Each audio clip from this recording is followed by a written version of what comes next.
আসসালামু আলাইকুম এভরিওয়ান, কী অবস্থা সবার? আজকে কাপকেক রেসিপি শেয়ার করবো আপনাদের সাথে। কাপকেকগুলো দেখে বুঝতে পারছেন কত পারফেক্ট হয়েছে। চলুন এবার রেসিপিটা দেখে নেওয়া যাক। আমি প্রথমে একটা ডিম নিয়ে নিয়েছি। একটা ডিম দিয়ে আমি কাপকেক করব। আমার একটা ডিম দিয়ে মোট 11টা কাপকেক হয়েছিল। একটু বড় সাইজের ডিমটা নেওয়ার চেষ্টা করবেন। আমি ডিমটাকে ভেঙে নিয়ে নিয়েছি। এরপর আমি এখানে ইউজ করছি চিনি। এখানে আমার ব্রাউন সুগারটা ইউজ করা হচ্ছে। আপনারা চাইলে নর্মাল সাদা চিনিটাও ইউজ করতে পারেন, যে যেটা প্রেফার করে, এটার কোনো ডিফারেন্স নেই। আমি টোটাল 1 কাপ চিনি ব্যবহার করেছি।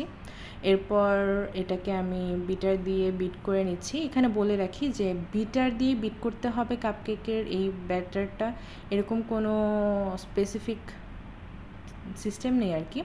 কারণ এটা যেহেতু ময়েস্ট কেক, এটা যেহেতু স্পঞ্জ কেক না, তো আমরা চাইলে এটাকে নর্মাল হ্যান্ড বিটার দিয়েও বিট করতে পারি।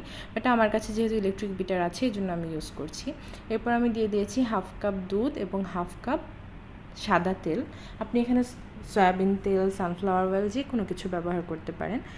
এরপর আমি একটু বিট করে এরপর দিয়ে দিয়েছি চকলেট ইমালশন। এখানে আপনাদের কাছে যদি চকলেট ইমালশন না থাকে, আপনারা চকলেট অ্যাসেন্স যেটা, সেটা দিতে পারেন, অথবা আপনারা ভ্যানিলা অ্যাসেন্সটাও ইউজ করতে পারেন। এরপর আমি শুকনো উপকরণগুলো মিক্স করে নিচ্ছি। আমি প্রথমে দিয়ে দিয়েছি 1 কাপ ময়দা। 1 কাপ ময়দার সাথে আমি দিয়ে দিয়েছি 1 চা চামচ বেকিং পাউডার, 2 চা চামচ কোকো পাউডার, আর 1 চিমটির মতো লবণ।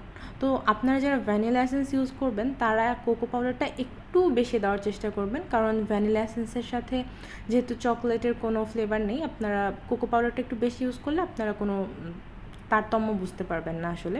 এরপর আমি ছেঁকে ভালোভাবে নিয়ে নিয়েছি। এরপর এটাকে আমি মিক্স করে নিচ্ছি সুন্দর করে। এটা একটু ধৈর্য ধরে আস্তে আস্তে মেশাতে হবে। ভিডিওর কারণে ভিডিও যাতে বড় না হয়, এই জন্য আমি একটু ফাস্ট করে দিয়েছি। তো এবার দেখেন যার জন্য বানাচ্ছি তার রিয়াকশন। সে খুবই এক্সাইটেড কেকের জন্য। তো সে এসে জিজ্ঞাসা করতেছে যে কী করছো তুমি? কি বানানো হচ্ছে বেবি? কে খাবে? আমি টিয়া শুধু খাবে না। টিয়া খাবে না? পিজা একা খাবে? পিজা একা খাবে? আমি blue আর টিয়া pink one. Blue one, pink one? Blue one, pink one? What is blue one, pink one? এখানে ব্লু ওয়ান পিঙ্ক ওয়ান মানে হচ্ছে, ওর ধারণা ছিল আমি ফ্রস্টিং দিব উপরে, বাট আমি ফ্রস্টিং ইউজ করিনি। যেহেতু বাসার জন্যই, ওদের জন্যই বানাচ্ছি, সবসময় ফ্রস্টিং দিয়ে কাপকেক করা আমার কাছে অনেক লেংদি প্রসেস লাগে। এই জন্য ওদেরকে আমি নর্মালি ময়েস্ট যে চকলেট কাপকেকটা হয় সেটাই করে দিয়েছি। ও সেটা নিয়ে পরে আর ও কোনো কিছু মনে করেনি, ওর ওইটাই জাস্ট বলার ছিল, বলেছে আর কি। যাই হোক, এরপর আমার মিক্স করা শেষে আমি ব্যাটারগুলোকে সুন্দর করে কাপকেকের মোল্ডের ভিতরে কাপকেক লাইনার বসিয়ে দিয়ে নিচ্ছিলাম। আর আমি ওভেনটাকে প্রিহিট করে নিয়েছিলাম 10 মিনিটের জন্য 160 ডিগ্রিতে। এরপর আমি কাপকেকের মোল্ডটা ওভেনের ভিতরে বসিয়ে দিলাম। এরপর আমি এটাকে 160 ডিগ্রিতে 12 মিনিটের জন্য বেক করব।